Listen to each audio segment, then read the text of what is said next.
नमस्कार, आप देख रहे हैं डीडी न्यूज। मैं हूं आंचल गुलाटी गुंबर। आगे बढ़ने से पहले एक नजर सुर्खियों की तरफ।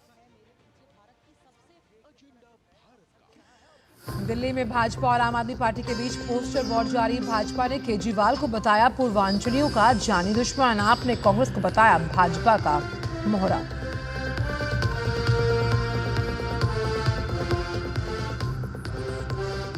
देश भर में मनाया जा रहा है राष्ट्रीय युवा दिवस। प्रधानमंत्री नरेंद्र मोदी नई दिल्ली में युवाओं से करेंगे बातचीत। विकसित भारत युवा नेता संवाद में 3000 युवाओं से करेंगे संवाद।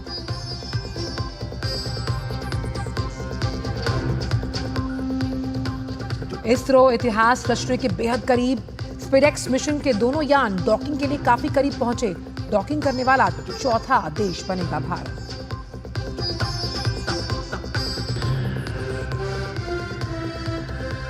असम की कोयला खदान में फंसे मजदूरों को बचाने का प्रयास जारी। सेना और एनडीआरएफ की संयुक्त बचाव टीम ने अब तक 4 शव किए बरामद।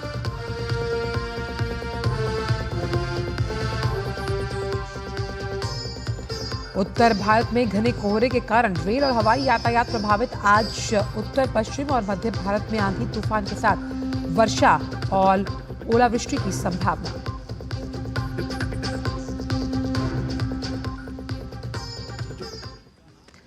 और आइए अब जानते हैं सभी खबरों को विस्तार के साथ। दिल्ली चुनाव में भारतीय जनता पार्टी और आम आदमी पार्टी के बीच पोस्टर वॉर लगातार जारी है।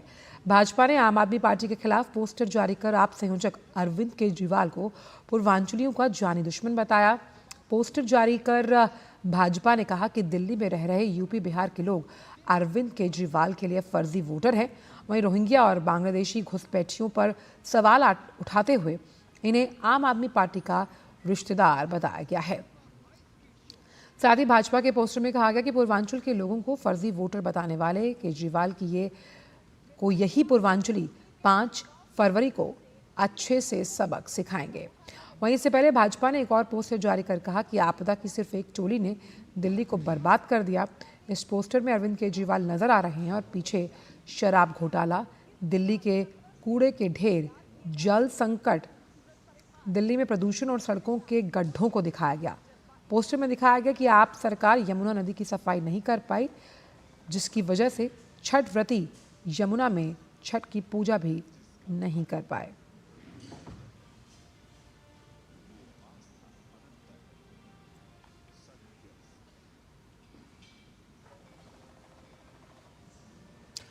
वहीं आम आदमी पार्टी ने भाजपा के खिलाफ पोस्टर जारी किया। इस पोस्टर में आम आदमी पार्टी ने भाजपा पर हार के संकट को गहरा बताते हुए कांग्रेस को भाजपा के हाथों का मोहरा बताया। वहीं भाजपा नेता प्रवीण खंडेलवाल ने इंडी गठबंधन पर हमला बोला है। आज भी इंडी गठबंधन या ठगबंधन जो भी है, उसका ये दोनों पार्टी हिस्सा है और सुविधा की राजनीति करते हैं। जब इनकी सुविधा होती है तो दोनों एक दूसरे के पार्टनर बन जाते हैं और जब असुविधा होती है तो दोनों एक दूसरे के खिलाफ हो जाते हैं। ये किस प्रकार की राजनीति कर रहे हैं ये हमें समझ में नहीं आता।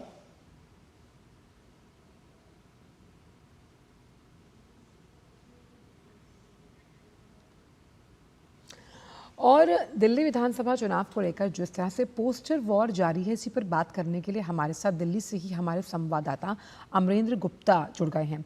अमरेंद्र, वीडियो पोस्टर की ये जंग जो है, इसमें जनता किसके संग है, ये बड़ा सवाल है। और ऐसे में ये जो इस बार का दिल्ली विधानसभा का चुनाव है, ये अपने आप में बहुत रोमांचक और इंटरेस्टिंग हो रहा है, क्योंकि इस तरह का जो पोस्टर वॉर है, जहां हर एक पार्टी एक दूसरे की कलई खोलती हुई नजर आ रही है, ऐसे में आम जनता का फैसला बहुत अहम हो जाएगा। आंचल, देखिए, चुनाव की तारीखों के ऐलान के बाद से ही लगातार सभी पार्टियां चुनावी मैदान में हैं और जनता के बीच में जाकर वो लगातार समर्थन मांग रही हैं। और पार्टियों ने जो स्ट्रेटेजी तैयार की है उसमें सबसे बड़ा अगर इस समय देखें वर्तमान में, तो एक पोस्टर की जो वॉर है दिल्ली के दंगल में, वो साफ तौर पर देखी जा सकती है। और कल मैं एक कोट करना चाहूंगा, जिस तरह से कल झुग्गी झोपड़ी के प्रधानों से मुलाकात के समय गृह मंत्री अमित शाह ने भारतीय जनता पार्टी की ओर से एक दावा किया है कि 5 तारीख को जो है आपदा को हटाकर और कमल के बटन पर जो है जनता वोट करेगी और उनकी सरकार बनाएगी। और उन्होंने 5 फरवरी को जो है आपदा मुक्ति दिवस की घोषणा की है। तो ये बड़ा मैसेज गृह मंत्री ने दिया। और जिस तरह से पिछले 10 सालों में अगर आप देखें तो अरविंद केजरीवाल के वादे और दावे लगातार झूठे साबित हुए। चाहे दिल्ली को जो है उन्होंने बात की थी वर्ल्ड क्लास बनाने की, तो वो आज तक नहीं बन पाई है। इसके अलावा पॉल्यूशन एक बड़ा मुद्दा है, गंदे पानी और नाला एक बड़ा मुद्दा है, और यही और सबसे बड़ा जो मुद्दा केजरीवाल के साथ है लिकर और शीश महल। और लगातार भारतीय जनता पार्टी की तरफ से जो पोस्टर्स आ रहे हैं उनमें इन मुद्दों की झलक देखी जा सकती है। बाकायदा उनको शीश महल का महाराजा के तौर पर प्रेजेंट किया भारतीय जनता पार्टी ने, और जनता को एक बड़ा मैसेज देने की कोशिश की गई है कि इन्होंने सिर्फ 10 सालों में कभी भी गरीब और वंचित लोगों के लिए नहीं सोचा, झुग्गी झोपड़ी वालों के लिए नहीं सोचा, सिर्फ अपने शीश महल बनवाने में और सुविधाओं को इकट्ठा करने में ये लगे रहे। और जब दिल्ली के युवाओं की बात हो तो इन्होंने लिकर पॉलिसी के नाम पे एक के साथ एक फ्री शराब की बोतलें बांटी है, और ये पोस्टर में साफ तौर पर झलक रहा है और देखा जा सकता है। वहीं अगर बात करें कि केजरीवाल जो आम आदमी पार्टी है वो भी लगातार पोस्टर के जरिए, देखिए प्रेस कॉन्फ्रेंस और पोस्टर के जरिए भाजपा पर हमलावर है। एक तरफ जहां केजरीवाल जो है वो ये सवाल पूछ रहे हैं कि आखिर दिल्ली में सीएम का दावेदार कौन है। उन्होंने एक पोस्टर जारी करते हुए कहा है कि आखिर वो दूल्हा कौन है जो दिल्ली की सत्ता पे सवार होगा। तो इस तरह के पोस्टर्स देखे जा सकते हैं, और इसमें कांग्रेस भी पीछे नहीं है। कांग्रेस ने अपना जो अगर कहें कि पूरा वॉर जो है वो सीधे तौर पर केजरीवाल की नाकामियों पे खोल दिया है, और बाकायदा कांग्रेस की तरफ से पोस्टर जारी कर ये पूछा जा रहा है कि दिल्ली की जनता के साथ आखिर 10 सालों में क्यों दगा किया गया और क्यों नहीं वो मूलभूत सुविधाएं जो दावा करती थी आप और आपकी सरकार वो मुहैया नहीं करा पाई। तो कुल मिलाकर कहें तो भारतीय जनता पार्टी के साथ साथ आम आदमी पार्टी और कांग्रेस लगातार पोस्टर वॉर के साथ जनता के बीच में अपना मैसेज देने को लगातार तैयार खड़ी है। और इसमें एक और बात बता दूं कि जिस तरह से पोस्टर वॉर के दौरान आप देखिए कि हर पार्टी की कुछ प्रेस कॉन्फ्रेंस होती है, और प्रेस कॉन्फ्रेंस में भी डेली एक नई घोषणा और एक नया मैसेज दिया जाता है। जिस तरह से लगातार केजरीवाल ने एक घोषणा की है कि 1000 रुपए महीने को 21,000 महिला सम्मान के नाम पर देना है, उसको लेकर भी विवादों में, और ये पोस्टर और मैसेज के जरिए ये बात भी बीजेपी खूब उठा रही है। साथ में क्या छिपा हुआ, ऐसा क्या राज था शीश महल में, इसकी बात भी जनता जाननी चाहती है। और पिछले दिनों आंचल आपको याद होगा एक वीडियो सोशल मीडिया पर वायरल हुआ जिसमें केजरीवाल ने अपने शीश महल में किस तरह के शाही जो सुविधाएं हैं वो थी जो 5 स्टार और 7 स्टार होटलों में नहीं होती, वो उनके घर पे आई। तो वो जनता देखना चाहती है। मेरी अभी पिछले दिनों कुछ नेताओं से बातचीत हुई और मैंने आम आदमी पार्टी सहित कांग्रेस और भारतीय जनता पार्टी के कुछ नेताओं से ये जानना चाहा कि भाई आप राजनेता हैं, क्या आप अरविंद केजरीवाल के शीश महल में कभी जाने का मौका मिला? क्योंकि एक विधायक और जनप्रतिनिधि तो जा सकता है। तो बाकायदा सभी जो विधायक और पार्टी उम्मीदवार हैं उन्होंने साफ तौर पर कहा कि जब मुख्यमंत्री बनता है तो वो जनता के लिए दरवाजे खुले होते हैं, लेकिन शीश महल का दरवाजा तो आम आदमी पार्टी के विधायकों के लिए भी नहीं खुला। तो आंचल बड़ा सवाल है। और देखिए एक यही सवाल अभी जो है कल सोमवार को कांग्रेस के लोकसभा के विपक्ष के नेता राहुल गांधी भी पूछने वाले हैं। दिल्ली की जनता से बड़ी रैली करने वाले हैं राहुल गांधी, जिसमें वो जनता के बीच में आपकी नाकामियों को लेकर बात करने वाले हैं और एक बड़ा मैसेज देने वाले हैं। तो कुल मिलाकर दिल्ली की राजनीति में पोस्टर वार एक अहम माना जा सकता है। आंचल बिल्कुल, और साफ तौर पर अगर हम ये भी देखें अमरेंद्र, चलिए आपके पास वापस आएंगे क्योंकि दिल्ली की जो सीएम आतिशी हैं वो इस वक्त प्रेस कॉन्फ्रेंस कर रहे हैं, पहले वो सुनते फिर वापस आती हूँ आपके पास अमरेंद्र। के पैसे लेते तो इन्हीं फ्लाईओवर्स में हम देखते कि 1 महीने में दरारें आ जाती, इन्हीं स्कूल की बिल्डिंगों में कुछ महीने में छत गिरने लगती, उससे पानी टपकने लगता। ईमानदारी की राजनीति करने के लिए हमने हमेशा दिल्ली वालों का सपोर्ट, हमें हमेशा दिल्ली वालों का सपोर्ट मिला है, और मुझे ये पूरा भरोसा है कि इस क्राउड फंडिंग कैंपेन के लिए भी दिल्ली के लोग, देश भर से अलग अलग लोग हमें पूरा सपोर्ट करेंगे। Thank you. अब मैं चाहूंगी रीना गुप्ता जी जो हमारी पार्टी की स्पोक्स पर्सन है वो अपनी बात करें। आज मेरे लिए बहुत गर्व और बहुत ही खुशी का मौका है कि मैं देश की सबसे ज्यादा एजुकेटेड मुख्यमंत्री के साथ बैठी हूं। आतिशी जी को मैं पिछले कई सालों से जानती हूं। वो सही मायने में दिल्ली की बेटी हैं।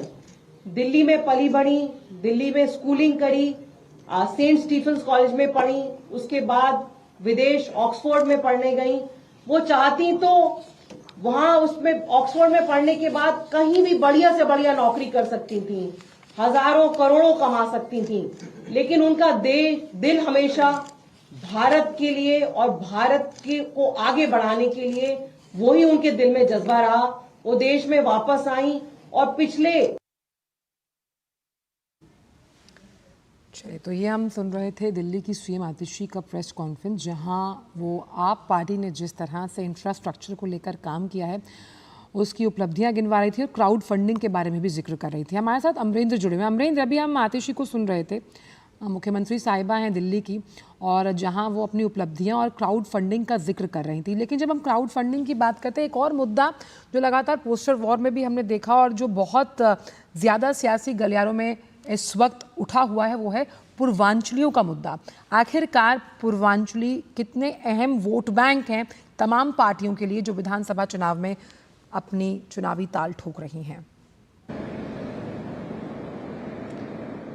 देखिए आंचल, निश्चित तौर पर दिल्ली के जो पूर्वांचली वोट बैंक है एक बड़ा वोट बैंक है जो कि सरकार की दिशा को तय करता है, यानी कि सत्ता किस ओर जाएगी ये पूर्वांचली वोट बैंक से तय होता है। और लगभग सभी पार्टियों की नजर, चाहे भारतीय जनता पार्टी हो, आम आदमी पार्टी हो, कांग्रेस हो, सभी पार्टियों की नजर इसी वोट बैंक की तरफ है। और लगातार अगर पिछले दिनों से आप देखें तो लगातार इन पूर्वांचली वोट बैंक और जो मतदाता सूची में नाम को लेकर कि पूर्वांचलियों का नाम कटवाया जा रहा है, इसकी जंग आपको देखने को मिली। और अभी अगर आपको मैं बताऊं, जो मैं अभी पहले आपको कोट कर रहा था कि गृह मंत्री अमित शाह ने भी कल इस बात को उठाया और उन्होंने साफ तौर पर कहा कि दिल्ली में एक तरफ तो जहां आम आदमी पार्टी पर हमला करते हुए कहा कि एक तरफ जहां आप जो है पूर्वांचली जो वोट बैंक है उसके साथ रहकर सत्ता में जाती है और दूसरी तरफ वही पूर्वांचली बैंक का अपमान भी करती है और ये कहती है कि पूर्वांचल से लाकर इनका वोट काटा जा रहा है। लेकिन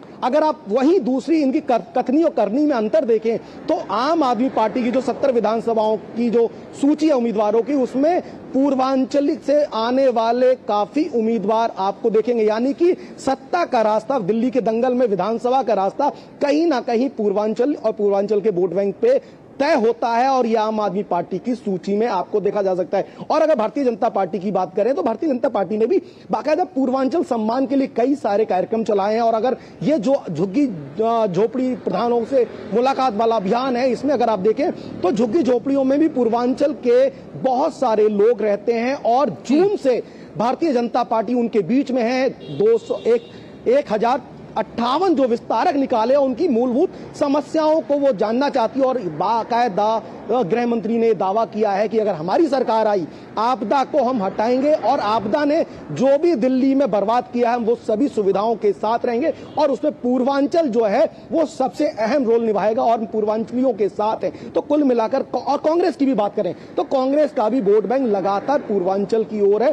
तो ये वो वोट है जो कहीं ना कहीं फ्लक्चुएट होता है। चल, इसमें एक और बड़ी बात मैं आपको बता दूं कि अगर आप देखें कि दिल्ली का चुनाव जो है भारतीय जनता पार्टी, कांग्रेस और आम आदमी पार्टी तीनों के बीच में लड़ा जा रहा है। और अगर 2015 और 2020 के वोट शेयर पर नजर डालें तो 2020 का अगर वोट शेयर है तो उसमें सबसे ज्यादा जो वोट बैंक था वो था आम आदमी पार्टी का, जो 53 पॉइंट समथिंग था, यानी 53.5% के आसपास जो वोट शेयर था वो आम आदमी पार्टी का था। और वहीं बात करें अगर भारतीय जनता पार्टी की तो वो 38% वोट बैंक के साथ वो दूसरे नंबर पे थे और कांग्रेस जो है 3.5% वोट बैंक के साथ तीसरे नंबर पे थी। और इस बार जो पूर्वांचल के साथ जो अहम पोस्टर वॉर और वो सारे मुद्दे जो आपकी नाकामियों को लेकर बीजेपी उठा रही है, तो इस बार जो है चुनाव रोचक होता हुआ दिख रहा है, क्योंकि जैसे जैसे 5 तारीख नजदीक आ रही है सभी पार्टियां दावे कर रही है, तो ऐसे में त्रिकोणीय मुकाबले कई सीटों पर देखने को मिल रहा है। और इसमें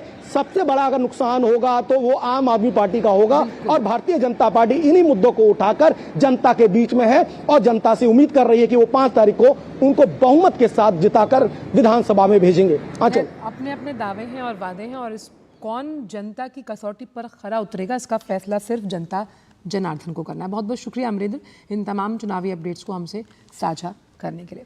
बढ़ते आगे तो पूर्वी दिल्ली की गांधीनगर विधानसभा सीट से अनुभवी नेता अरविंदर सिंह लवली को उम्मीद है कि वो इस बार न सिर्फ गांधीनगर से बड़ी जीत के साथ विधानसभा पहुंचेंगे, बल्कि इस बार दिल्ली की जनता आपदा को हटाकर बीजेपी की पूर्ण बहुमत की सरकार को भी वोट देगी और उसे बनाएगी। और हमारे वरिष्ठ सहयोगी अमरेंद्र गुप्ता के साथ गांधीनगर विधानसभा से बीजेपी उम्मीदवार अरविंदर सिंह लवली ने बातचीत के दौरान ये कहा कि गांधीनगर सहित पूरी दिल्ली में गंदे नल का पानी, टूटी सड़कें और खराब सफाई जैसी गंभीर समस्याएं हैं, जिसका प्रभावी समाधान सिर्फ बीजेपी ही कर सकते हैं। आइए आपको सुनवाते हैं।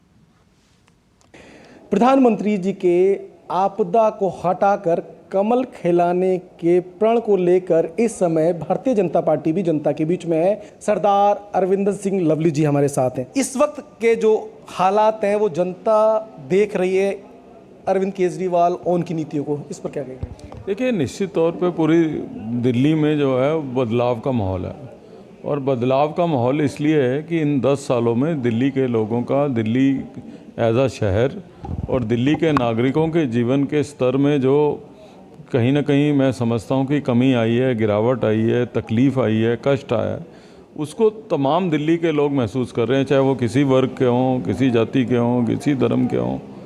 इन 10 सालों के अंदर जो गवर्नमेंट का एडमिनिस्ट्रेटिव ढांचा था वो चरमरा गया है। 10 सालों में आपने वादे किए, काम नहीं किया, तो किस तरह से अब आप इस पहलू को देख रहे हैं? अब मुख्यमंत्री बनने के लिए वो फड़फड़ा रहे हैं, तड़फ रहे हैं, और उससे भी ज़्यादा उनको चिंता इस बात की है कि आतिशी कहीं अपने आप को असली मुख्यमंत्री ना समझना शुरू कर दे। मेरी तो सहानुभूति है आतिशी जी से कि वो चाहते नहीं है कि एक दिन भी वो महसूस कर पाए कि वो मुख्यमंत्री है, तो इसलिए बार बार लोगों से कहते रहते हैं कि मुझे मुख्यमंत्री का चेहरा मैं हूँ, मुख्यमंत्री मुझे बनना है, जबकि वो मुख्यमंत्री बन नहीं सकते।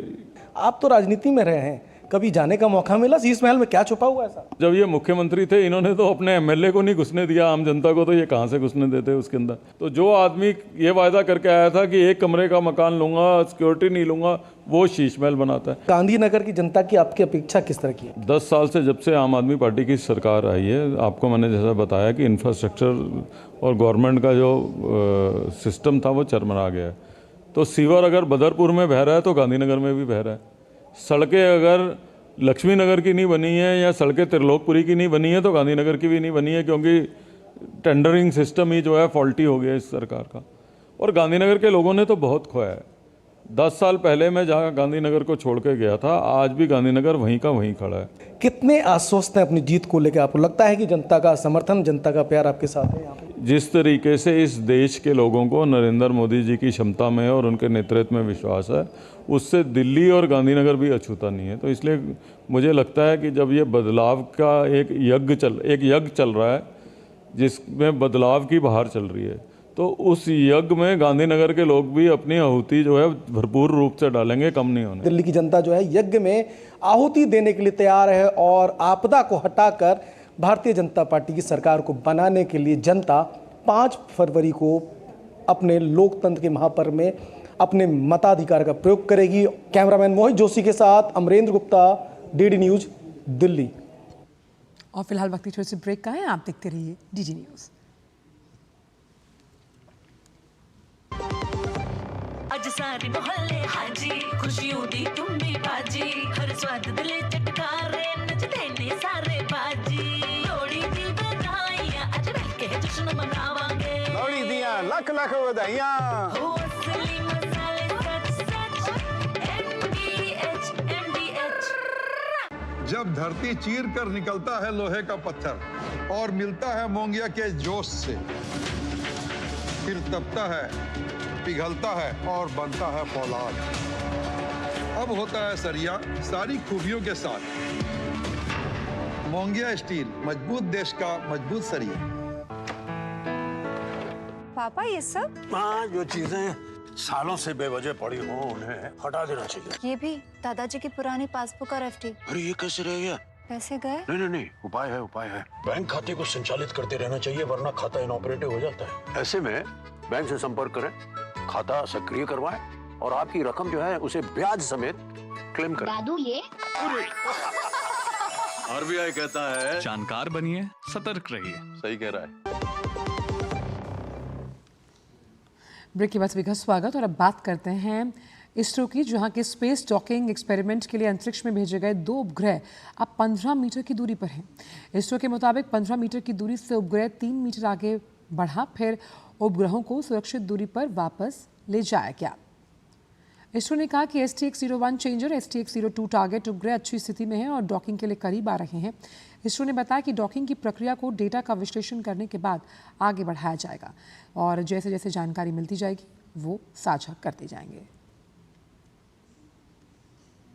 खबर असम से, जहां के दीमा हसाओ जिले में कोयला खदान में फंसे श्रमिकों को बचाने के लिए चलाया जा रहा अभियान तेजी से जारी है।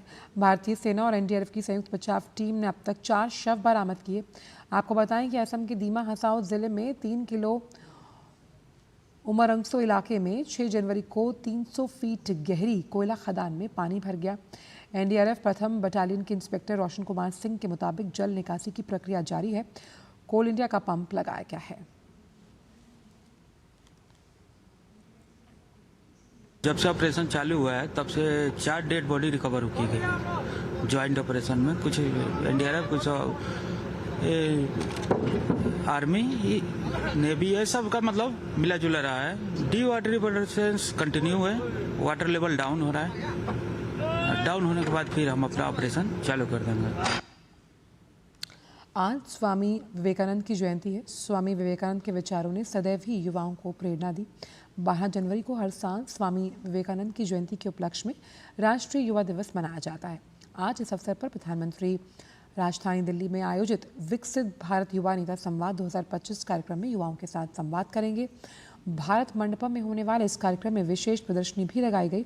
इस कार्यक्रम का उद्देश्य स्वामी विवेकानंद के विचार और कार्यों को युवाओं के बीच पहुंचाना है। इस साल के राष्ट्रीय युवा दिवस की थीम है युवा एक स्थायी भविष्य के लिए लचीलेपन और जिम्मेदारी के साथ राष्ट्र को आकार देना। स्वामी विवेकानंद की जयंती के अवसर पर राष्ट्रीय युवा दिवस का आयोजन होता है और इस मौके पर राष्ट्रपति द्रौपदी मुर्मू ने सोशल मीडिया प्लेटफॉर्म X पर एक पोस्ट कर स्वामी विवेकानंद को नमन कर किया है और लिखा, मैं स्वामी विवेकानंद को उनकी जयंती पर अपनी विनम्र श्रद्धांजलि अर्पित करती हूँ। स्वामी जी ने भारत के महान आध्यात्मिक संदेश को पश्चिमी दुनिया तक पहुँचाया। उन्होंने भारत के लोगों में एक नया आत्मविश्वास भरा। स्वामी जी ने युवाओं को अपनी क्षमता को उजागर करने, राष्ट्र निर्माण की दिशा में काम करने और मानवता की सेवा करने के लिए प्रेरित किया। उनकी विरासत दुनिया भर में अनगिनत लोगों को प्रेरित करती है। स्वामी विवेकानंद की जयंती के मौके पर ही उपराष्ट्रपति जगदीप धनखड़ ने सोशल मीडिया प्लेटफॉर्म X पर एक पोस्ट कर स्वामी विवेकानंद को नमन किया। उन्होंने लिखा, मैं स्वामी विवेकानंद को उनकी जयंती पर भावभीनी श्रद्धांजलि अर्पित करता हूँ। भारत के आध्यात्मिक ज्ञान के प्रतीक स्वामी जी 1893 के शिकागो संबोधन में भारत के समावेशी लोकाचार की झलक उसमें मिलती है। उन्होंने भारतीयों को गर्व, आत्मविश्वास, मानवता की सेवा करने के आह्वान से प्रेरित किया। युवाओं के लिए उनका स्पष्ट आह्वान, उठो, जागो और तब तक मत रुको जब तक लक्ष्य की प्राप्ति न हो जाए, ये आत्म सशक्तिकरण के लिए एक कालातीत मंत्र बन गया है। प्रधानमंत्री नरेंद्र मोदी ने भी स्वामी विवेकानंद की जयंती पर श्रद्धांजलि अर्पित की। सोशल मीडिया प्लेटफॉर्म X पर उन्होंने एक वीडियो साझा करते हुए लिखा कि युवाओं के लिए एक शाश्वत प्रेरणा, वो युवा मन में जुनून और उद्देश्य को प्रज्वलित करते रहे। हम एक मजबूत और विकसित भारत के उनके सपने को पूरा करने के लिए प्रतिबद्ध हैं। आज का ये दिन भारत की युवा शक्ति का दिन है। ये दिन उस महापुरुष को समर्पित है जिसने गुलामी के कालखंड में भारत को नई ऊर्जा से भर दिया। स्वामी विवेकानंद जी भी कहते थे, भारत की उम्मीदें, भारत के युवाओं के चरित्र उनकी प्रतिबद्धता पर टिकी है, उनकी बौद्धिकता पर टिकी है। स्वामी विवेकानंद का ये मार्गदर्शन भारत के युवा के लिए बहुत बड़ी प्रेरणा है। आज इस तेजी से बदलते विश्व में स्वामी विवेकानंद जी 2 संदेश हर युवा के जीवन का हिस्सा होने चाहिए। ये 2 संदेश हैं, इंस्टीट्यूशन और इनोवेशन।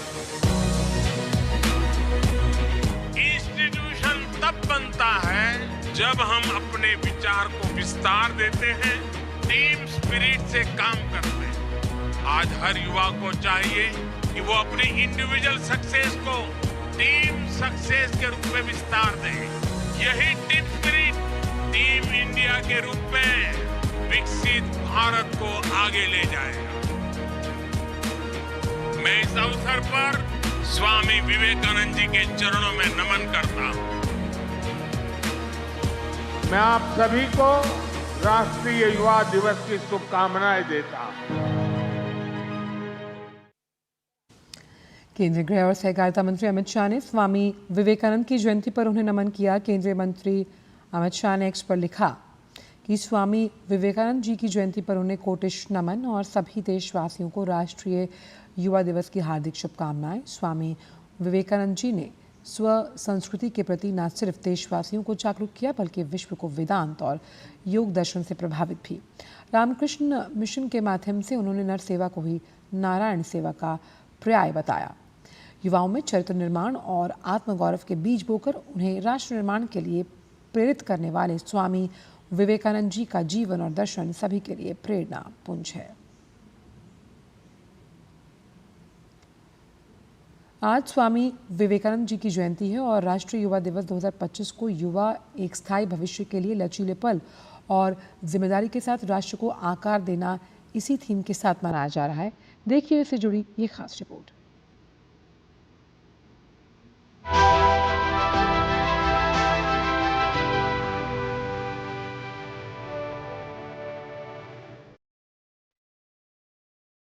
उत्तिष्ठित जागृत प्राप्य वरान्य बोधत, उठो जागो और तब तक मत रुको जब तक कि तुम्हें तुम्हारे लक्ष्य की प्राप्ति ना हो जाए।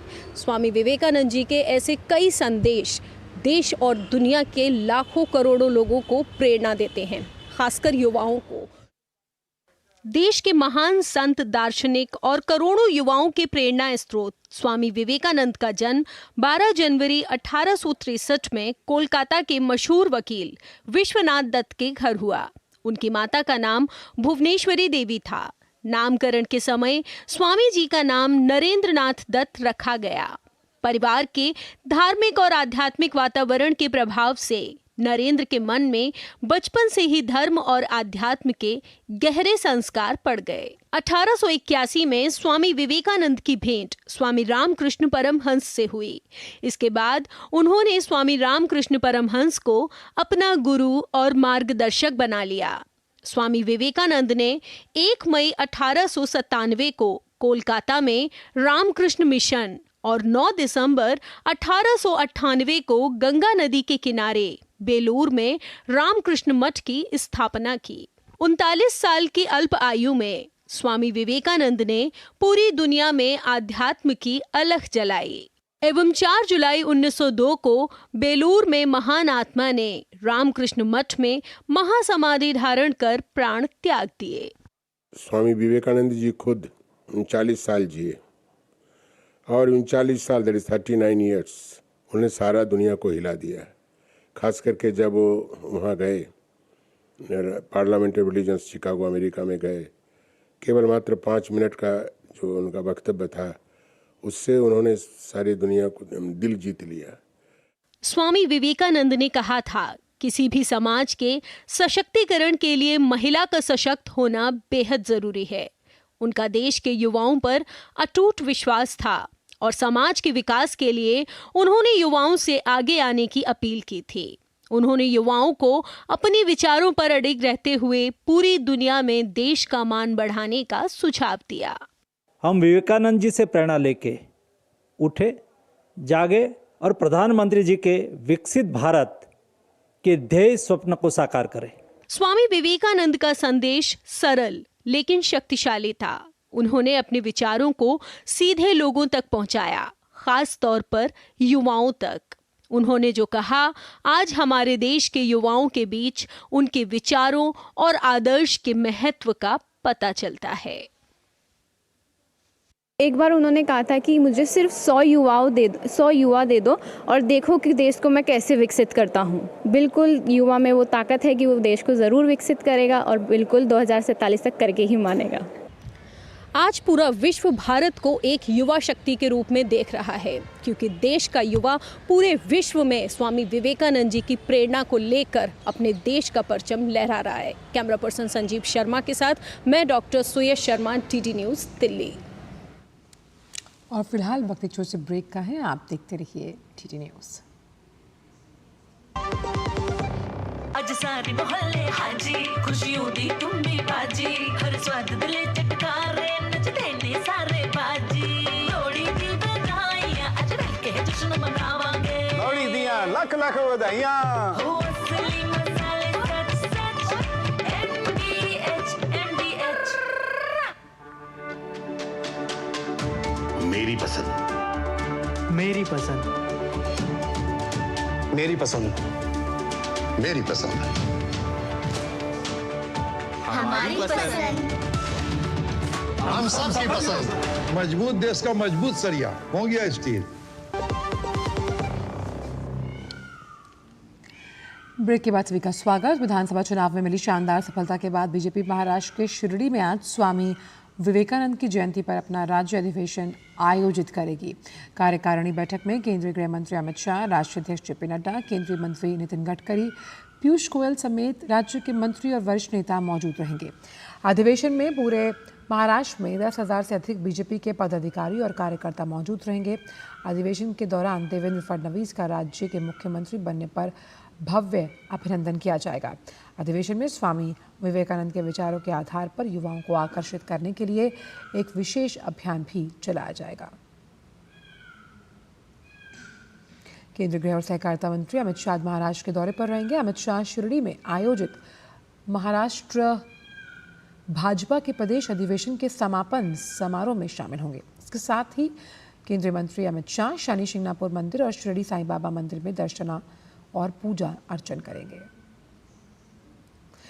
असम में ह्यूमन मेट्रोनो न्यूमर वायरस यानी HMPV का पहला मामला सामने आया है। यहाँ 10 महीने के बच्चे में HMPV वायरस मिला है। बच्चे को डिब्रूगढ़ के सरकारी अस्पताल में भर्ती करवाया गया। असम मेडिकल कॉलेज और अस्पताल के अधीक्षक ध्रुव ज्योति भूया ने कहा कि चिंता की कोई बात नहीं, बच्चा बिल्कुल ठीक है। हम लोगों को एक रिपोर्ट मिला कि हम लोगों के यहाँ पे एक बच्चा आया हुआ था जो कॉमन कोल्ड से पीड़ित था। उनको मतलब उनके शरीर में HMPV वायरस की अवस्थिति डिटेक्ट हुआ था। This was just part of our routine testing. ये मतलब ऐसे बच्चे को हम लोग 2014 से ही टेस्ट करवा रहे हैं एंड ये इंटरेस्टिंगली पॉजिटिव आया। बट डरने की कोई बात नहीं है, बच्चा अभी संपूर्ण सुस्त है, वो खेल कूद रहा है। Now he is perfectly all right. और अब बात उत्तर भारत की, जहां ठंड से फिलहाल कोई राहत नहीं मिलने वाली। सुबह से लेकर शाम तक भीषण कोहरा और शीतलहर से पारा कई राज्यों में लगातार न्यूनतम स्तर की ओर बढ़ रहा है। देश के ज़्यादातर राज्यों में सूरज बादलों के पीछे छिपा हुआ है, जिससे दिन भर गलन का एहसास हो रहा है। दिल्ली NCR से लेकर यूपी, पंजाब, हरियाणा, बिहार, राजस्थान, मध्य प्रदेश, छत्तीसगढ़, झारखंड, मेघालय, अरुणाचल समेत कई राज्यों में ठंड की वजह से लोग घरों में रहने को मजबूर हैं। मौसम विभाग की ओर से जारी बुलेटिन में कहा गया कि 12 जनवरी तक पश्चिमी विक्षोभ के कारण उत्तर पश्चिम और मध्य भारत में आंधी तूफान के साथ वर्षा और ओलावृष्टि होने की संभावना है। मौसम विभाग ने हरियाणा, चंडीगढ़, दिल्ली, पश्चिम बंगाल, सिक्किम, ओडिशा, नागालैंड, मणिपुर, मिजोरम के साथ कुछ और स्थानों पर सुबह और शाम घना कोहरा छाए रहने की संभावना जताई है। वहीं पंजाब के कुछ स्थानों में आज और कल रात और सुबह के समय बहुत घना कोहरा छाए रहने की आशंका है। उधर शुक्रवार शाम दिल्ली के कई इलाकों में हल्की बारिश से ठंड बढ़ गई। दिल्ली में 25 से 40 किलोमीटर प्रति घंटे की रफ्तार से तेज़ हवाओं ने भी ठंड में इजाफा किया। मौसम विभाग के पूर्व अनुमान में तमिलनाडु, पुडुचेरी, कराईकल में अलग अलग स्थानों पर भारी वर्षा की संभावना है। पूर्वी उत्तर प्रदेश और राजस्थान के अलग अलग इलाकों में घने से बहुत घने कोहरे की स्थिति रहेगी। उधर पर्वतीय राज्य हिमाचल प्रदेश, उत्तराखंड में कुछ स्थानों पर ओलावृष्टि और बिजली गिरने की संभावना है। साथ ही श्रीलंका तट के उत्तर में बंगाल की खाड़ी के दक्षिण पश्चिम मन्नार की खाड़ी के क्षेत्र में 35 किलोमीटर प्रति घंटे से 45 किलोमीटर प्रति घंटे की गति से हवा चलने की संभावना है। जम्मू कश्मीर में कड़ाके की ठंड पड़ रही है। राज्य में ज़्यादातर स्थानों पर न्यूनतम तापमान 0 से कई डिग्री नीचे पहुंचा। मौसम विभाग के मुताबिक पिछले कुछ दिनों से आसमान साफ है और तेज़ धूप निकल रही है, लेकिन घाटी के अधिकांश हिस्सों में रात के तापमान में गिरावट आई है। उत्तर कश्मीर के गुलमर्ग को छोड़कर पूरी घाटी में न्यूनतम तापमान में कई डिग्री की गिरावट है, जिससे कश्मीर में ठंड बढ़ गई। पहलगाम में न्यूनतम तापमान 10.4 डिग्री सेल्सियस दर्ज किया गया, जबकि उससे पहली रात यह 8.2 डिग्री नीचे था। इससे घाटी में सबसे ठंडा स्थान ये रहा है और मौसम विभाग ने अगले 2 दिनों में मुख्य रूप से मौसम शुष्क रहने का अनुमान जताया। अलग अलग स्थानों पर हल्की बारिश या बर्फबारी की संभावना है। मौसम विभाग ने यह भी कहा कि घाटी में न्यूनतम तापमान और गिरावट आने की संभावना के साथ साथ आने वाले कुछ दिनों में अलग अलग स्थानों पर शीतलहर का अनुमान है।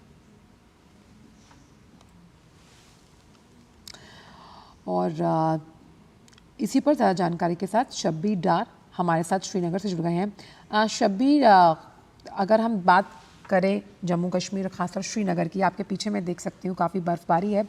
पर्यटकों के लिए तो ये एक लुत्फ का मौसम है, लेकिन आम जनजीवन बहुत प्रभावित है। अभी आने वाले दिनों में किस तरह की संभावना जताई जा रही है शीतलहर को लेकर श्रीनगर से?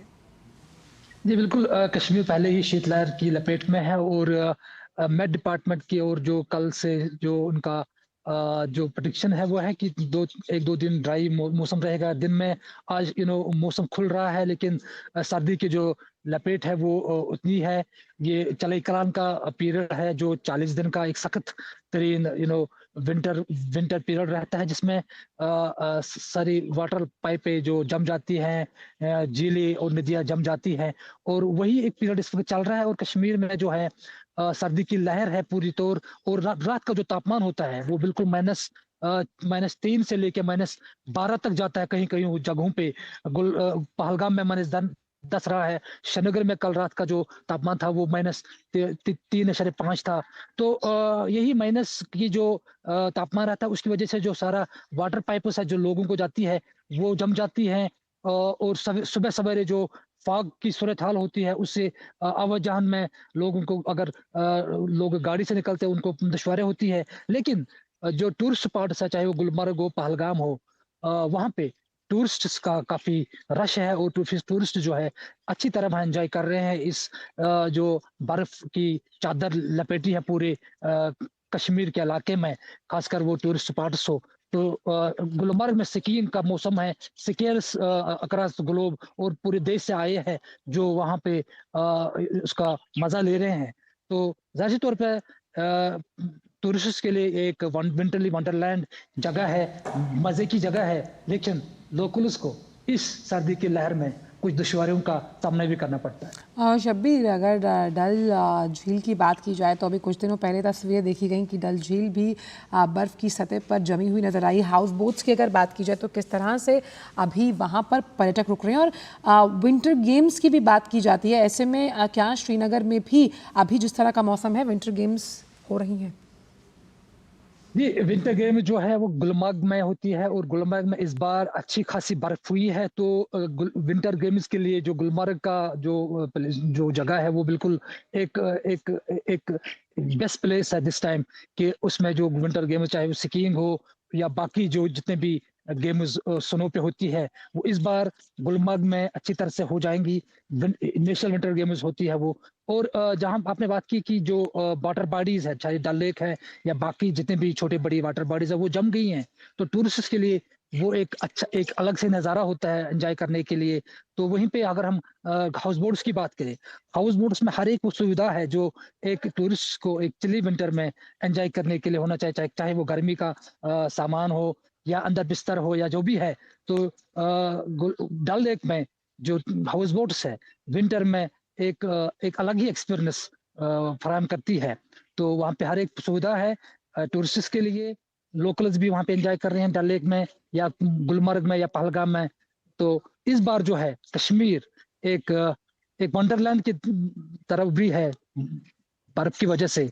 तो जाहिर तौर पे लोकल्स भी यहाँ के लोकल लोग भी और टूरिस्ट भी अच्छी तरह से इस बार एंजॉय कर रहे हैं। भी कश्मीरी कावे का लुत्फ उठाइए, और हमें दीजिए इजाज़त। इन तमाम जो आपने सभी अपडेट्स हमसे साझा किए, बहुत बहुत शुक्रिया इन तमाम अपडेट्स को हमसे साझा करने के लिए। और आइए अब श्रीनगर के बाद सीधे बात करते हैं महाकुंभ 2025 से जुड़े हुए।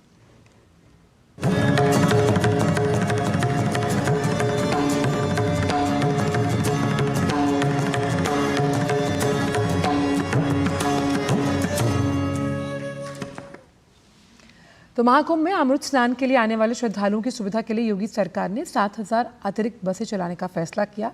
उत्तर प्रदेश रोडवेज की तरफ से ये बसें प्रदेश के सभी जिलों से चलाई जाएंगी। श्रद्धालुओं को पहुंचाने के लिए आज से रोडवेज की बसें दौड़नी शुरू होंगी। वहीं सीएम योगी के आदेश के बाद यूपी रोडवेज पूरी तरह से तैयार है और कई बसों को सजाया जा रहा है। साथ ही मेले तक ले जाने के लिए शटल बसें भी चलेंगी। मुख्यमंत्री योगी आदित्यनाथ ने रोडवेज की तैयारियों की समीक्षा के दौरान बसों में ओवरलोडिंग नहीं करने और तय किराए से ज़्यादा नहीं लेने के सख्त निर्देश जारी किए हैं। प्रयागराज में महाकुंभ को लेकर सुरक्षा व्यवस्था हर स्तर पर चाक चौबंद है। शनिवार को प्रयागराज के बोट क्लब पर NSG, UP police, UP ATS और पीएसी की संयुक्त टीम ने एक मॉक ड्रिल का आयोजन किया। मॉक ड्रिल के दौरान एनएसजी कमांडोज ने आतंकियों द्वारा बंधक बनाए गए श्रद्धालुओं को छुड़ाने, बम धमाकों से लोगों को बचाने, एक जिंदा बम को निष्क्रिय करने का प्रदर्शन किया। आपको बताएं कि महाकुंभ के दौरान एनएसजी की 5 टुकड़ियां तैनात रहेंगी। ये टीमें डर्टी बम, फिदायीन हमले और केमिकल, बायोलॉजिकल, रेडियोलॉजिकल और न्यूक्लियर खतरों से निपटने में पूरी तरह सक्षम है। वहीं महाकुंभ मेले में केमिकल अटैक की स्थिति से निपटने के लिए एनडीआरएफ की टीमों ने भी मॉक ड्रिल किया। इस दौरान आपात स्थितियों में त्वरित प्रतिक्रिया देने की योजना को परखा गया। साथ ही महाकुंभ में सुरक्षा के लिए भारतीय वायुसेना के Mi-7 हेलीकॉप्टर को भी तैनात किया गया। यह हेलीकॉप्टर निगरानी, आपात स्थिति में प्रतिक्रिया और बचाव कार्यों में अहम भूमिका निभाएगा।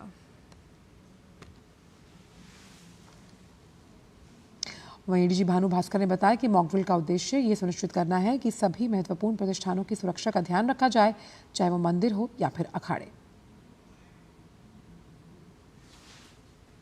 हम लोगों ने कई जगह से रिहर्सल कर रहे हैं जो यूपी पुलिस लीड कर रही है। आज के मॉक ड्रिल में यूपी पुलिस के साथ एनएसजी, नेशनल सिक्योरिटी गार्ड्स के कमांडोज और यूपी एटीएस के कमांडोज, साथ में यूपी पीएसी और जल पुलिस, उन्होंने एक जॉइंट ऑपरेशंस किया, जिस जॉइंट ऑपरेशन में कई सारे बिंदु थे। वन ऑफ द बिंदु जो हमें कवर करना था वो आतंकवाद के संबंध में था। पूरा ऑपरेशंस पूर्णतः सक्सेसफुल रहा। इससे ये भी है कि हर एक हमारे मेला एरिया और जनपद के चप्पे चप्पे पे सभी जगह पे जो है हमारे कमांडोज के साथ साथ यूपी पीएसी के फोर्स के साथ साथ यूपी की क्यूआरटी के साथ जो है और यूपी एटीएस के जवान लगे रहेंगे। लगे रहना कि ये उद्देश्य है ताकि कोई भी आदमी अगर कोई गलत उद्देश्य रखता है उसको तत्कालिक रूप से न्यूट्रलाइज किया सके।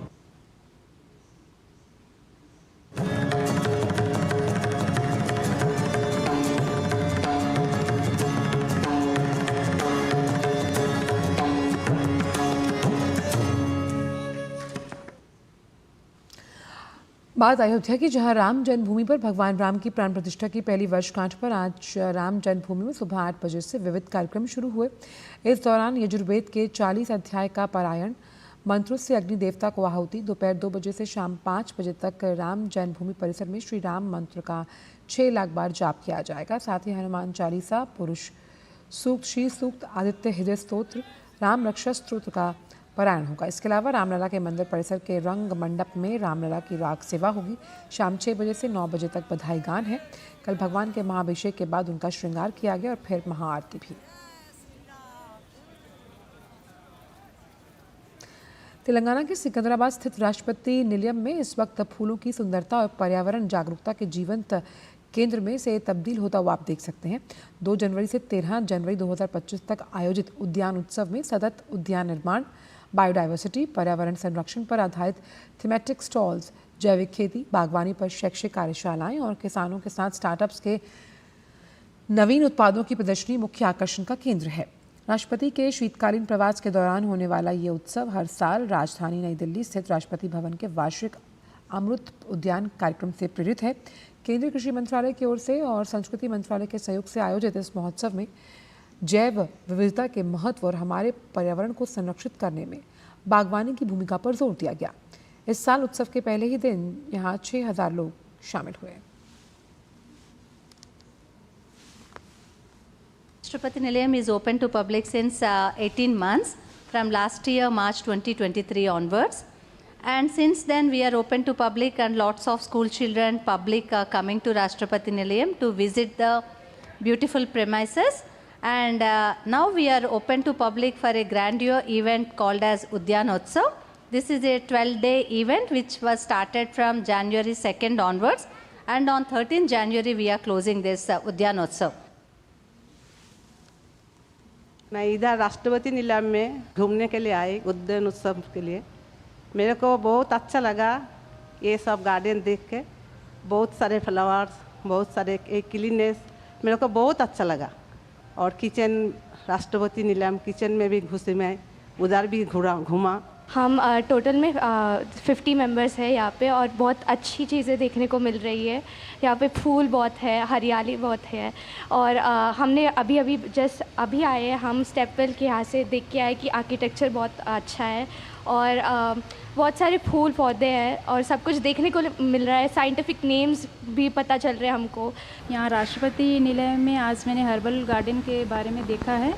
यहाँ हमारे औषधि पौधों को लगाया गया है, जैसे कि तुलसी, हल्दी का पौधा और एलोवेरा जेल, ऐसे बहुत सारे पौधे हैं जहाँ पर जिसका डिस्क्रिप्शन भी नीचे में लिखा हुआ है किस किस चीज़ के लिए या किसी बीमारी के लिए जैसे यूज़ किया जाता है, हमारे पुराने लोग जो करते थे।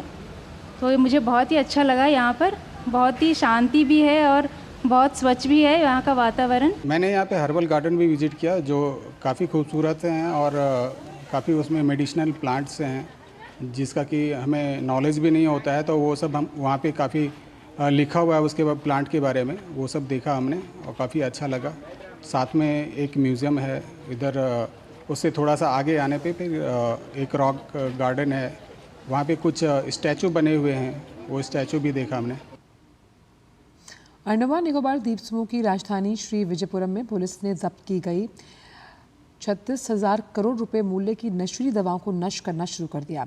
अंडमान निकोबार की पुलिस नारकोटिक्स कंट्रोल ब्यूरो और गृह मंत्रालय के साथ साथ स्थानीय अधिकारियों के सहयोग से इस अभियान को अंजाम देने में जुटी है। टीम ने रिकॉर्ड समय में इतनी बड़ी मात्रा में नशीली दवाओं को जब्त किया है। अंडमान और निकोबार पुलिस के अनुसार ये भारत के 6,000 किलोग्राम से अधिक मादक पदार्थ की सबसे बड़ी जब्ती बताई जा रही है। श्री विजयपुरम में जब्त की गई नशीली दवाओं को भस्म कर नष्ट करने का काम शुरू किया गया। दवाओं का भस्मीकरण इसलिए किया जा रहा है क्योंकि ये प्रक्रिया कम प्रदूषण पैदा करती है, जबकि नशीली दवाओं के जल निपटान, खुले में जलाने या मिट्टी खोद कर डालने से अधिक प्रदूषण फैल सकता है। छत्तीसगढ़ बीजापुर जिले के जंगलों में आज सुबह से ही सुरक्षा बलों और नक्सलियों के बीच रुक रुक कर मुठभेड़ जारी है। ये जंगल जिले में स्थित नेशनल पार्क क्षेत्र के अंतर्गत आता है। जंगल में नक्सलियों की मौजूदगी की सूचना पर सुरक्षा बलों की टीम नक्सल विरोधी अभियान पर निकली है। इलाके में सुरक्षा बलों का सर्च अभियान लगातार जारी है। उद्योग संवर्धन और आंतरिक व्यापार विभाग यानी DPIIT ने भारत में स्टार्टअप्स के प्रदर्शन को लेकर लेटेस्ट आंकड़े जारी किए। DPIIT के अनुसार 2016 में स्टार्टअप इंडिया पहल की शुरुआत के बाद से 2024 तक रजिस्टर्ड स्टार्टअप्स की संख्या में ज़बरदस्त उछाल दर्ज हुआ। 9 वर्षों में भारत में रजिस्टर्ड स्टार्टअप्स की संख्या 400 से बढ़कर 1,57,000 से अधिक हुई। इस अवधि के दौरान भारत में डेडिकेटेड स्टार्टअप्स पॉलिसी वाले राज्यों और केंद्र शासित प्रदेशों की संख्या भी 4 से बढ़कर 31 हो गई है। इस चालू वित्त वर्ष की दूसरी छमाही में देश की विकास दर बढ़ने की उम्मीद है। बैंक ऑफ बड़ौदा की एक रिपोर्ट के अनुसार डिजिटल पेमेंट, बिजली की मांग, हवाई यात्रियों की संख्या, बढ़ते टोल और GST कलेक्शन जैसे सकारात्मक सूचकांकों के साथ देश के विकास दर के बढ़ने की उम्मीद है। कृषि क्षेत्र में 3.8% की मजबूत वृद्धि दर्ज होने की उम्मीद है, जो वित्त वर्ष 2023-24 में 1.4% थी। पिछले साल की तुलना में रबी की बुआई अधिक रही और ये कृषि विकास के लिए अच्छा संकेत है। वित्त वर्ष 2024-25 की तीसरी तिमाही में GST कलेक्शन में भी 8.3% का इजाफा हुआ, जो उपभोग की मांग का तेजी का संकेत है। रिपोर्ट में माना गया कि हाई फ्रीक्वेंसी सूचकांकों ने डिजिटल पेमेंट, बिजली की मांग, इलेक्ट्रॉनिक्स आयात और फर्टिलाइजर बिक्री में वृद्धि के साथ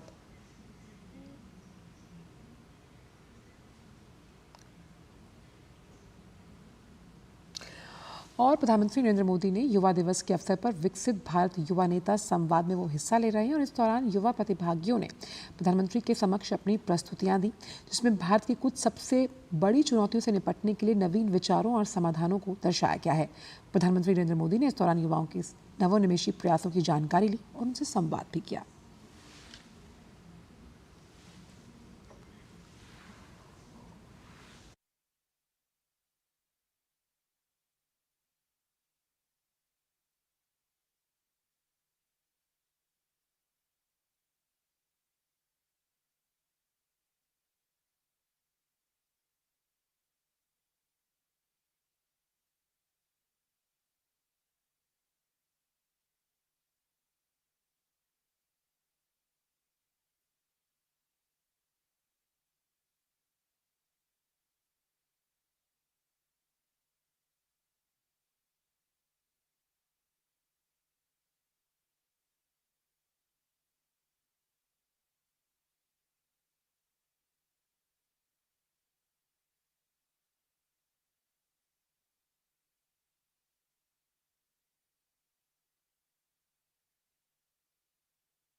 तो आप देख सकते हैं कि प्रधानमंत्री नरेंद्र मोदी युवा दिवस के अवसर पर जहां विकसित भारत युवा नेता संवाद में हिस्सा लेंगे और इसी दौरान प्रधानमंत्री ने जो युवा प्रतिभागी हैं उनके समक्ष उन्होंने कुछ प्रस्तुतियां दी हैं और इस एग्जीबिशन का अवलोकन किया गया, जहां पर भारत की कुछ सबसे बड़ी चुनौतियों से निपटने के लिए ये तमाम जो एग्जिबिटर्स हैं, जो युवा हैं, वो विचारों और समाधानों को दर्शा रहे हैं, आप देख सकते हैं। और प्रधानमंत्री ने इस दौरान तमाम जो युवा शक्ति है उनके नवोन्मेषी प्रयासों की जानकारी ली, उनसे संवाद किया। आप इन तस्वीरों के माध्यम से देख सकते हैं कि सतत विकास यानी सस्टेनेबल डेवलपमेंट, जो कि एक बहुत बड़ा गोल है जब हम विकसित भारत के संकल्पना की बात करते हैं, जहां विकास भी है, विरासत भी 2047, और उसे पूरा करने के लिए युवाओं का योगदान किस तरह से है और टेक्नोलॉजी उसमें कैसे हमारा साथ देगी। आप उसका बेजोड़ संगम यहाँ देख सकते हैं, जहाँ तमाम युवा एग्जिबिटर्स अलग अलग इनोवेशन के लिहाज से कुछ ना कुछ नया जो उन्होंने किया है वो प्रधानमंत्री को दिखा रहे हैं, कैसे ये सॉल्यूशन प्रोवाइडिंग है। यानी कि भारत जो हमेशा प्रॉब्लम सॉल्वर और फैसिलिटेटर के साथ साथ सॉल्यूशन प्रोवाइडर के तौर पर उसे देखा जाता है अलग अलग सेक्टर्स में, उन तमाम सेक्टर्स में जहां बहुत चुनौतियां हैं। अगर हम बात करते हैं अक्षमता की, जहां पर सुगमता को लाना है, दिव्यांगजनों के लिए हम बात करते हैं स्वच्छ पानी की, हम बात करते हैं उच्चतम गुणवत्ता वाली चिकित्सा सेवाओं की। तो ये कुछ ऐसे सेक्टर्स हैं जहां पर ब्रेनस्टॉर्मिंग की ज़रूरत के साथ साथ तकनीक को जब आप जोड़ते हैं और समृद्ध भारत की आप नींव रखने की बात करते हैं, तो इन तमाम जो इनोवेशंस के साथ ये युवा अपने आइडियाज़ को लेकर आए हैं और इन आइडियाज़ को एक ठोस धरातल मिला। आप देख सकते हैं कितने कॉन्फिडेंटली युवा प्रधानमंत्री के आगे अपने विचारों को रख रहे हैं। और अभी इससे पहले ही हमने आपको अपनी खबर में बताया था कि कैसे स्टार्टअप जो 2016 में शुरू हुआ था उसमें लगातार इजाफा होता हुआ।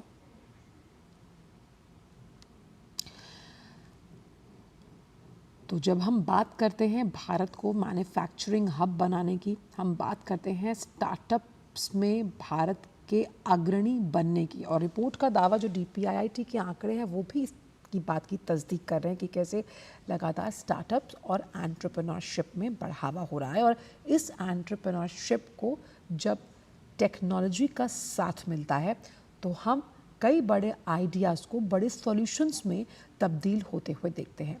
विकसित भारत युवा नेता संवाद 2025, हालांकि वो संवाद जो संबोधन है वो कुछ देर बाद है, लेकिन उससे पहले इस एग्जीबिशन में आप देख सकते हैं कि नवोन्मेष को उच्चतम मानते हुए तमाम युवाओं ने अपनी प्रतिभा को किस तरह से प्रधानमंत्री के सामने रखा। और ये वो तमाम सॉल्यूशंस हैं जो सस्टेनेबल डेवलपमेंटल गोल्स को आगे बढ़ाने की बात करते हैं। कैसे युवा शक्ति जिसके लिए भारत विश्व भर में जाना जाता है, और ऐसे में इन युवाओं द्वारा जो सामाजिक वो चुनौतीपूर्ण विषय हैं जिनके लिए समाधानों की ज़रूरत है, उन समाधानों को अगर वो देश में आगे लेकर जाते हैं तो आप ये समझिए कि कई ऐसे अन्य देश हैं जिनके लिए ये इम्पॉर्टेंट टेक्निक्स एक उदाहरण स्वरूप हो सकते हैं और इसे मॉडल के रूप में स्थापित किया जा सकता है। जैसे कि कई सेक्टर्स का जिक्र प्रधानमंत्री कहते हैं जो कि सन राइजिंग है। सन राइजिंग सेक्टर्स में हम ड्रोन्स की बात करते हैं, सेमीकंडक्टर्स की बात करते हैं, चिप इंडस्ट्री की बात करते हैं, और ऐसे में जब इनसे जुड़ी हुई प्रतिभाएं तकनीक का साथ देती हैं, आप देख सकते हैं कि ये जो युवा है किस तरह से आप बैठकर अगर ये साइकिल चलाकर आगे जा सकते हैं, आपके पास सब कुछ ऑटोमेटेड तरीके से उपलब्ध है इस ऑटोमेटेड साइकिल में या बाइक, तो आप कहां से कहां पहुंच सकते हैं। इस तरह के अलग अलग नवोन्मेष की से जुड़ी हुई तमाम एग्जीबिशंस का जिस तरह से अभी प्रधानमंत्री ने अवलोकन किया, तो ये बताता है कि छोटे आइडियाज़ को कैसे बड़ा बनाकर जब पेटेंट इंडस्ट्री को भी प्रधानमंत्री कहते हैं कि ये हमारे लिए बहुत इम्पॉर्टेंट है कि अगर किसी का कोई आइडिया है तो वो कैसे पेटेंट हो सकता है। इसलिए स्वस्थ, समृद्ध और सशक्त भारत की नींव रखने के लिए इस तरह के ज़ोरदार सॉल्यूशंस की ज़रूरत है। जैसे कि स्मार्ट हैकाथॉन के पर भी ये बात सामने आई थी कि कैसे जब लगातार ब्रेनस्टॉर्मिंग की गई तो कई ऐसे सेक्टर्स निकल कर आए जहां पर प्रॉब्लम सॉल्विंग के लिए हम टेक्निक का इस्तेमाल करते हैं, और इस टेक्निक के ज़रिए हम डिजिटल वर्ल्ड के साथ साथ वर्चुअल वर्ल्ड में भी कई इनोवेशंस के साथ सॉल्यूशंस देते हैं। प्रधानमंत्री ने अपनी अमेरिका यात्रा में कहा था कि अब आर्टिफिशियल इंटेलिजेंस का मतलब ही यही है कि ये एक वो स्ट्रीम है जहां टेक्नोक्रेट्स को और तमाम नवोन्मेषियों को अपने कंधों को और मजबूत बनाना होगा, ताकि ऐसे सेक्टर्स, जब हम हेल्थ सेक्टर की बात करते हैं, हम बात करते हैं स्पेस की, हम बात करते हैं टेलीकॉम की, जहां इस तरह के तमाम इनोवेशंस की ज़रूरत है, और वो इन्हीं ज़रूरतों को समझें और इनके लिए सॉल्यूशंस निकाल कर आएँ। टेक्निक जब समाज सेवा से जुड़ती है तो उसका दायित्व और निर्वहन करना और ज़्यादा मजबूत हो जाता है। इसीलिए प्रधानमंत्री हमेशा कहते हैं कि जो भी तकनीक आप निकालते हैं या जो भी सॉल्यूशंस आप प्रोवाइड करते हैं वो कहीं ना कहीं उस समाज के हिस्से के लिए भी होने चाहिए जिनसे उन्हें सबसे ज़्यादा फ़ायदा हो। और यहाँ पर जिस तरह से ये एग्जिबिटर्स अपनी हुनर को दिखा रहे हैं, ये इस बात को कहीं ना कहीं प्रमाणित और द्रष्टव्य करता है कि कैसे इस प्रदर्शनी के ज़रिए अब कई ऐसे सॉल्यूशंस हमारे सामने आएंगे जो माँ प्रकृति के लिए होंगे, यानी सस्टेनेबल डेवलपमेंट की हम बात करते हैं। हम बात करते हैं कि कैसे जो वो पर्यावरण के अनुकूल होंगे, हम बात करते हैं वो चिकित्सा के सेक्टर के लिए कितने ज़्यादा इम्पॉर्टेंट रहेंगे। ऐसे ही एजुकेशन, ट्रांसपोर्ट, आप ये देख सकते हैं हेल्थ, जिस तरह से इन छोटे विजुअल्स में हम देख पा रहे हैं कि हेल्थ एक बहुत बड़ा सेक्टर है जहाँ पर इस तरह के इनिशिएटिव्स को तरजीह दी जाती है, जहाँ इस तरह के इनिशिएटिव्स को अप्रिशिएट किया जाता है और इस तरह के इनिशिएटिव्स को मान दिया जाता है। तो आज स्वामी विवेकानंद की जयंती के उपलक्ष्य में राष्ट्रीय युवा दिवस पर ये कार्यक्रम है, जहाँ प्रधानमंत्री ने युवाओं से संवाद किया। देखिए, क्योंकि सस्टेनेबल फ्यूचर में जब हम आगे जाएंगे तो भाई आगे कैसे जाएंगे, क्योंकि आप फिट रहेंगे। तो आप देखिए कि यहाँ पर कुछ ऐसी इनोवेशंस भी हम यहाँ से देख पा रहे हैं, समझ पा रहे हैं, जो फिट इंडिया मूवमेंट को भी बढ़ावा देती हैं, उसे भी एनर्जाइज करती हुई, बूस्टर डोज देती हुई। और DBIIT का जो ये आंकड़ा है, ये अपने आप में बताता है कि 2016 में जब स्टार्टअप स्कीम की शुरुआत की गई थी, तो तब किसी ने नहीं सोचा था कि स्टार्टअप्स का आंकड़ा इतनी छोटे अंतराल में इतना ज़्यादा आगे बढ़ जाएगा, जिसमें सेक्टर्स के साथ साथ ख़ास तौर पर जिन राज्यों ने स्टार्टअप्स को उससे रिलेटेड पॉलिसीज़ को अपनाया, आप देख सकते हैं कि युवा किस तरह से एंटरप्रेन्योरशिप के लिए आगे बढ़ते हुए नज़र आए। इसीलिए 9 वर्षों में भारत में जो रजिस्टर्ड स्टार्टअप्स हैं, उनकी संख्या 400 से बढ़कर 1,57,000 से अधिक हुई है और ख़ास तौर पे डेडिकेटेड स्टार्टअप पॉलिसी वाले राज्यों में ये संख्या और ज़्यादा है।